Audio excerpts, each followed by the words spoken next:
Good evening বন্ধুরা, সবাই কেমন আছো? আশা করি সবাই খুব ভালো আছো। যে যেখান থেকে আমার ভিডিওটা দেখছো সবাই ভালো আছো, সুস্থ আছো, আমিও ভালো আছি। তো আজকে জানো সকাল থেকে ভিডিওটা শ্যুট করতে পারিনি। কেন বলো তো? আর কিছু মালের অর্ডার দিয়েছিলাম, সেই মালগুলো আনতে গেছিলাম আমি আর তোমার দাদাভাই। সেই জন্য বাড়িতেও ছিলাম না, আর সকালের ভিডিওটা শ্যুটও করতে পারিনি। তো আমি দোকান থেকে ভিডিওটা শুরু করলাম আজকে। আশা করি তোমাদের ভালো লাগবে, অবশ্যই দেখতে থাকো। তো আমি দেখো সব মালগুলো নামিয়েছি, আর এগুলো সাজাতে পারিনি, তার আগেই কাস্টমার চলে এসছে। তো ওদের মাল দিচ্ছি, ওদের সঙ্গে কথা বলছি।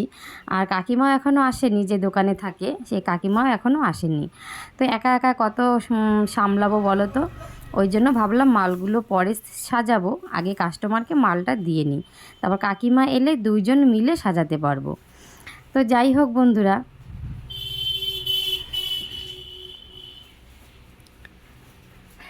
এই সুযোগে না আমার দোকানের কিছু দৃশ্য তোমাদের দেখানো হয়ে গেল। মানে সবসময় তো বাড়ির কাজকর্মই দেখাই তোমাদের, সেটাই তোমাদের সঙ্গে শেয়ার করি। তো আজকে যেহেতু সকালের শ্যুট করতে পারিনি, ওই জন্য ভেবেছি রাতের বাড়ির যে কাজকর্ম আছে সেইগুলো তোমাদের সঙ্গে শেয়ার করব। আর এখন কিছু দোকানের কাজকর্ম তোমাদের সঙ্গে শেয়ার করছি। তো কাস্টমার এসছে, ওদের সঙ্গে কথা বলছি, আর আমি না মাল গোছাচ্ছি। জানো তো একটা কথা আজকে বলবো তোমাদের, যে আমার ছেলেকে পাঠিয়েছিলাম মাছ আনতে। সকালবেলা ওকে বলেছিলাম, বাবু সকালে তো রান্নাবান্না তেমন কিছু হলো না, তাহলে তুমি একটু মাছ নিয়ে এসো, বিকেলে রান্না হবে। তো মাছ নিয়ে এসে বাবু আমাকে দেখিয়ে গেল, মাছটা না পুরো পচা। কি বলবো তোমাদের, মাছটা মানে এত পচা গন্ধ, কি বলবো। হ্যাঁ, এটা তোর জীবনে উঠবে না এইটা। আর যদি এটা তুই খাদি শাড়ির উপরে নিস, এটা খাদি শাড়ির উপরে নিলে তোর 200 টাকা দাম পড়বে, আর এইটা নিলে 550।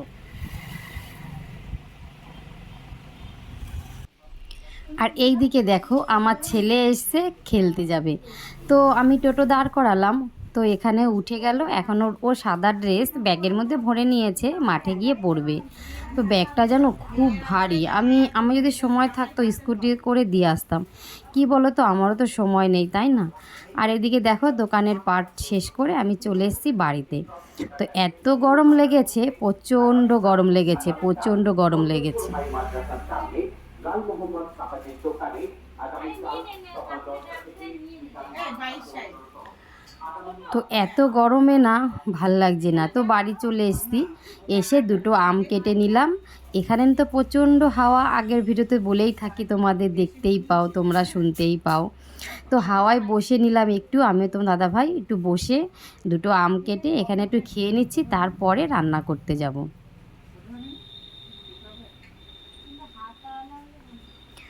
তো দেখো এইখানে আমার ছেলে এত বদমাস, একটু বসে খা ভক্তি করে। কোনো সময় মানে সব সময় না ওর দুষ্টুমি করতেই হবে, সব সময় দুষ্টুমি করতেই হবে, কোনো সময় একটু বসে শান্তভাবে খাবে না, কোনো কিছুই খাবে না। তো বন্ধুরা, যে কথা বলছিলাম সেই কথায় আবার ফিরে এলাম।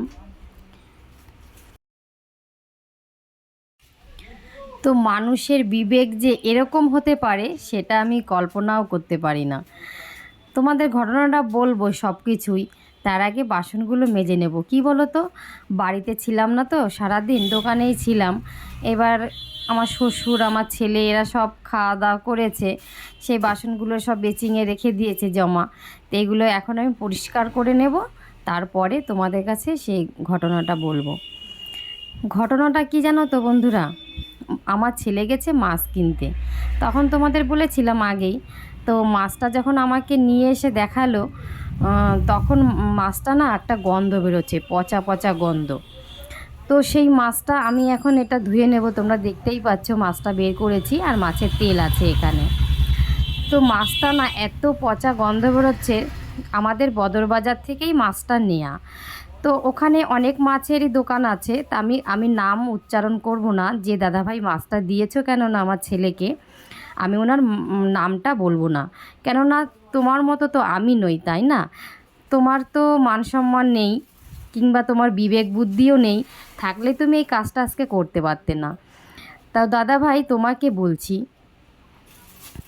তুমিও ব্যবসা করো, আমিও ব্যবসা করি, তাহলে তোমার এত বিবেকহীন মানুষ তুমি যে একটা বাচ্চা পেয়ে এতটা মাছ, প্রায় 150 টাকার মাছ নিয়েছি, এতটা মাছ তুমি পচা মাছ দিয়ে দিলে, পচা মাছ খাইয়ে দিলে আমাদের। তো মাছটা না আমি যখন ভাজা করছি এত গন্ধ বেরোচ্ছে, মাছটা আমি আর রান্নাই করতে পারছি না। তো কি করব এখন, সে মাছটা ভেজে রেখেছি আর আলুটা তো সিদ্ধ করে রেখেছিলাম মাছের ঝোল করার জন্য। তো কোনো উপায় না দেখে আমি সেই আলুটা আর যে মশলাটা বেটেছিলাম ওটা দিয়ে আলুর ঝোল করে নিচ্ছি, আর মাছটা না রেখে দিয়েছি। তো দাদা ভাই তোমাকে বলছি, যে মাছটা তুমি দিয়েছো, তোমার নামটা যদি এখন আমি ভিডিওতে বলি, এই ভিডিওটা কম বেশি সবাই দেখবে, আমার এলাকার লোকেও দেখবে, তোমার বাড়ির লোকও নিশ্চয়ই দেখতে পারে, তোমার পাড়ার লোক নিশ্চয়ই দেখতে পারে, তোমার এলাকার লোক নিশ্চয়ই দেখবে ভিডিওটা। তাহলে তারা কতটা ছোট ভাববে তোমাকে, সেই জন্য আমি তোমার নামটা বললাম না। কেননা সবাই তো একরকম হয় না, এখানেই দেখো তোমার মধ্যে আর আমার মধ্যে কত পার্থক্য, তাই না? তুমি কাজটা করতে পেরেছো, কিন্তু আমি তোমার নামটা বলতে পারছি না। তো যাই হোক বন্ধুরা, এই কাজটা কি করা উচিত হয়েছে ওই দাদাভাইয়ের, বলো? কোনো দিনও কি এই কাজটা কেউ করতে পারে? হ্যাঁ ঠিক আছে, একটা বাচ্চা মানুষ গেছে মাছটা আনতে, তো তাকে কি একটা পচা মাছ দেওয়াটা উচিত হয়েছে? বলো, তোমরাই বলো, আমাকে কমেন্ট করে জানিও। পচা মাছটা দেওয়া উচিত হয়েছে? কি করবো বলো, আমার না মানে এত রাগ হচ্ছে, মনে হচ্ছে মাছটা তার বাড়িতে দিয়ে আসি, কিন্তু কিছু করার নেই, এখন এত রাত হয়ে গেছে। আর তো দাদাভাই বলছে থাক, ঝামেলা করার দরকার নেই, তুমি না খেতে পারো ফেলে দাও। তো দাদা ভাই একটা কথা তোমাকে বলছি, তুমি মন দিয়ে শোনো, ভবিষ্যতে কোনো দিনও কারোর সঙ্গে এই কাজটা তুমি করো না। মাছ যদি না থাকে তাহলে তুমি বলে দিও যে মাছ নেই রে, তাও তুমি পচা মাছটা কাউকে দিও না। এই কাজটা ভবিষ্যতে কোনো দিনও করো না, এতে তোমার কিন্তু কোনো দিনও ক্ষমা হবে না, বুঝেছো? তো যাই হোক বন্ধুরা, আমার মনটা খুবই খারাপ। তো আজকের মতো আসি, দেখা হবে পরের ভিডিওতে, ততক্ষণ টাটা।